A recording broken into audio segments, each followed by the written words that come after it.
నమస్కారం. నమస్కారం. మరి రోగాలకు నిలయంగా ఉన్నది మీ ఊరు. నిజంగా చెప్పాలంటే ఏ ఇంటికాడ చూసినా రొచ్చు మొత్తం పెండకాళ్ళు, నిజంగా ఈగలకు దోమలకు నిలవు మీ ఊరు.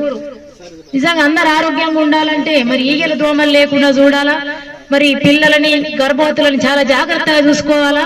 మరి ఈ 2 నెలలు వర్షాకాలం ఉంది కాబట్టి అందరు ఆరోగ్యంగా ఉండాలని చెప్పి కోరుకుంటూ, పరిశుభ్రంగా ఉండాలని చెప్పి కోరుకుంటూ, మరి ఇప్పుడు పాడబోయేటువంటి పాట మరి గానం ఎల్మల నరసమ్మ, తెలంగాణ సాంస్కృతిక సారథి డిపిఆర్ఓ గారి ఆధ్వర్యంలో.